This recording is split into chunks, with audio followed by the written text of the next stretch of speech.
That leads into this, thank you, into the second issue.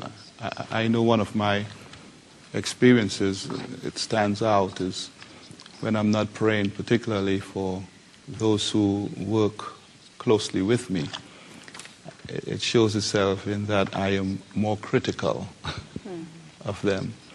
The more I pray for my fellow workers, the less critical I am.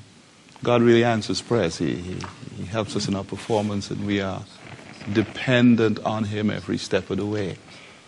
Some of us have addressed some of the issues already, but I want to raise this other issue. What practical, maybe in a minute or so, you can give me, each of you, probably one practical effort that you've used to cultivate a dependency on God among your leaders, your staff, the volunteers. Just quickly, one practical effort that you take. Be so dependent on God and His Word.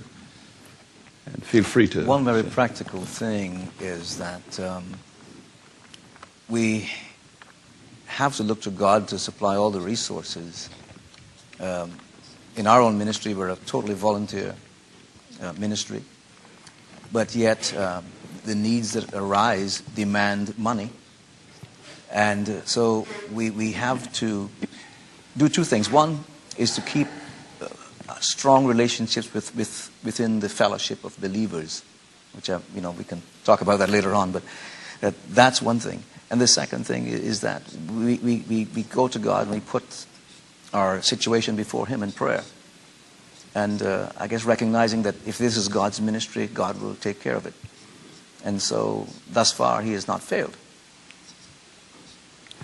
One way we've been able to promote prayer, and I'm thinking more among the prisoners, is that we have at various times, very unexpectedly, just come against a wall when it came to our leaders.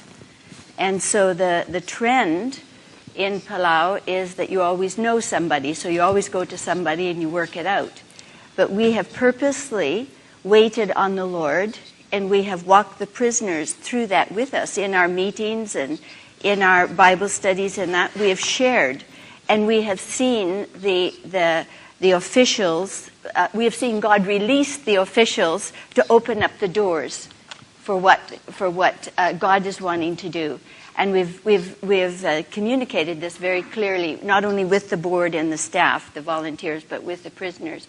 And we've seen an amazing rise of expectation in prayer life because of that. It's been beautiful. We produce a monthly prayer letter in which we have a main story of answered prayer. And then we also have updates on the ministry, snippets of prayer requests and other information, which we circulate to quite a wide number of people, so that we know that there are others praying for us. And it also helps in that it's a very common practice in Sri Lanka for prisoners and prison officials to come out with various requests. They come up with various requests for assistance. So we tell them, we'll put that down in our monthly prayer letter, and surely somebody would come up with the answer to that, or the solution to that problem, or the request. Great. In a minute, some other efforts? Yes. I would like to say that I know that in prisons there are people who, of course, encounter a lot of problems. Problems due, for example, to transport, to financing, to be able to help them. Therefore, but I do know that the stories we have heard up to now and known up to now is that a lot of chaplains and volunteers go to prison, and they see the manifestation of joy because God is there, and they do this in the name of God. They do this work in the name of God. In Brazil, ya tenemos 15 prisiones. We have 15 prisons that work absolutely with no guards, and more than 40 that are being built where the inmates have the have the keys to the jails, and they cannot be inside behind bars. They have to be outside working or studying, and there are possibilities to eat in the dining room, and there are many spaces where they're free. But we are concerned with the inmates all over the world and with the volunteers all over the world. It is a very important experience since the Day of World Solidarity. Once a month, all the inmates from all the areas where there are no guards, they are behind bars all day without being able to go out. In those days, they go to eat not on plates, but the way they used to eat in a regular jail, and there will be a day of prayer where all the volunteers for all day long in order to keep unity with all the inmates that are suffering all over the world, and with all the volunteers that many times find obstacles in order to perform their pastoral work. In Spain, we have, that every Friday, the Ministry of Adoration, a vigil night that is every Friday since 7 p.m. until 7 a.m. of Saturday.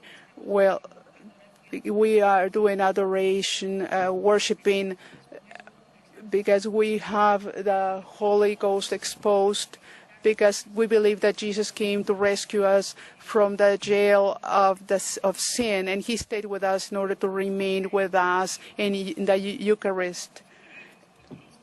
And we believe that Jesus is in prison for each prisoner, and no one can understand the prisoners better than himself. So we stay all night interceding for all the inmates in the world, and of course for all the prison fellowship. It is our mission.